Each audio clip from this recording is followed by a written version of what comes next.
compartiments, on va les voir en détail par la suite. On va commencer tout d'abord par le compartiment nucléaire.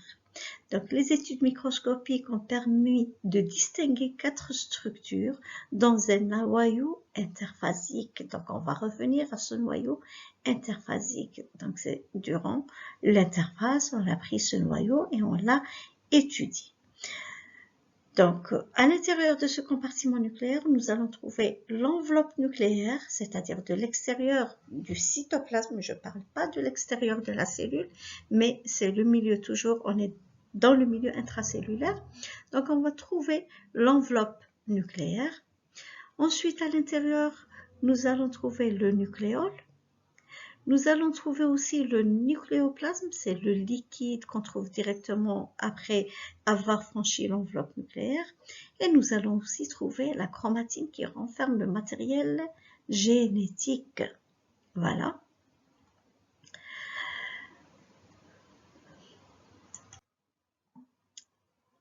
Donc là, c'est une figure qui représente le noyau interphasique.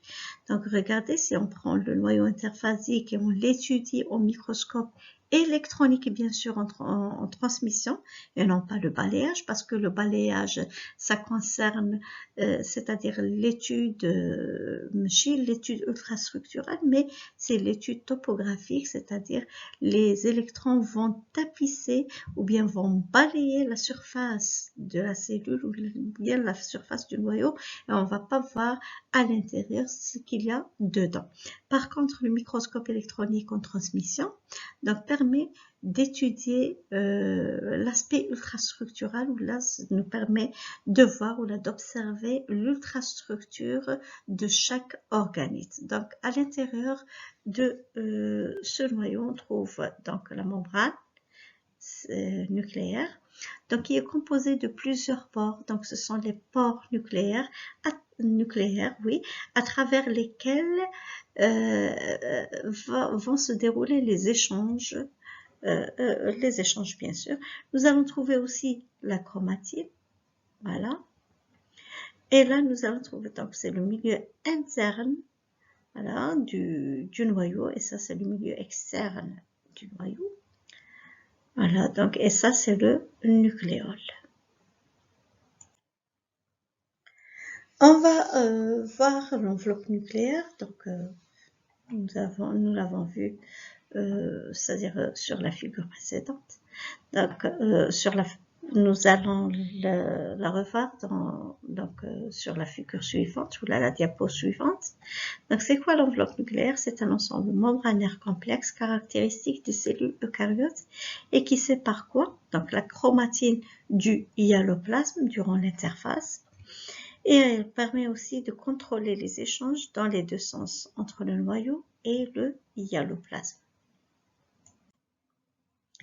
Voilà, donc ça c'est une étude ultrastructurale de l'enveloppe nucléaire. Donc regardez, donc l'enveloppe nucléaire permet la communication entre l'espace périnucléaire et le réticulum endoplasmique rugueux ou bien granulé, RER, ou bien on peut l'appeler aussi le REG.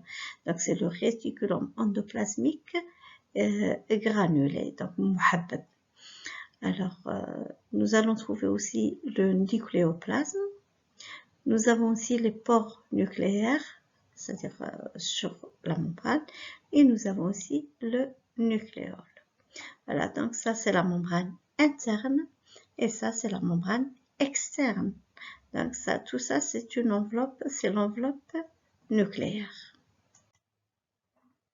L'ultrastructure de cette enveloppe nucléaire permet de développer, c'est-à-dire l'observation. Donc, l'enveloppe nucléaire apparaît formée de deux membranes tristratifiées de 75 angstroms d'épaisseur chacune. Ces deux membranes sont séparées par un espace périnucléaire large de 200 à 400 angstroms. La membrane externe, elle est garnie sur sa face hyaloplasmique de ribosomes et est en continuité avec le réticulum endoplasmique et contient 70% de protéines et 30% de lipides. Elle est très riche en enzymes, donc nous avons la glucose 6-phosphatase et deux chaînes aussi de transport d'électrons, donc ce sont les cytochromes.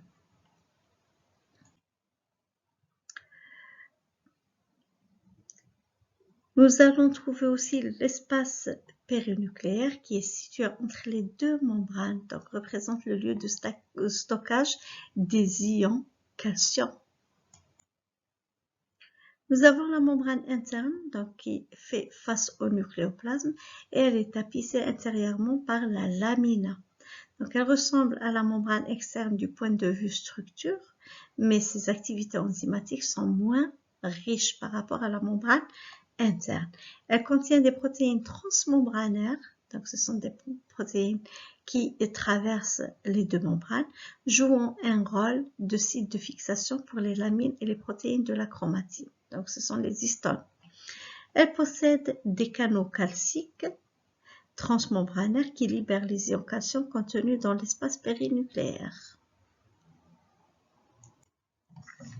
Quel est le rôle de l'enveloppe nucléaire? Donc l'enveloppe nucléaire joue un rôle de barrière qui contrôle le passage de l'eau, des ions et des macromolécules. Elle est impliquée dans les échanges nucléocytoplasmiques. Elle participe à la synthèse des protéines de par sa membrane externe qui est garnie de ribosomes. Et elle assure le transport actif du calcium ainsi que son stockage dans l'espace périnucléaire, d'où nous allons voir le rôle du calcium au niveau de la membrane par la suite.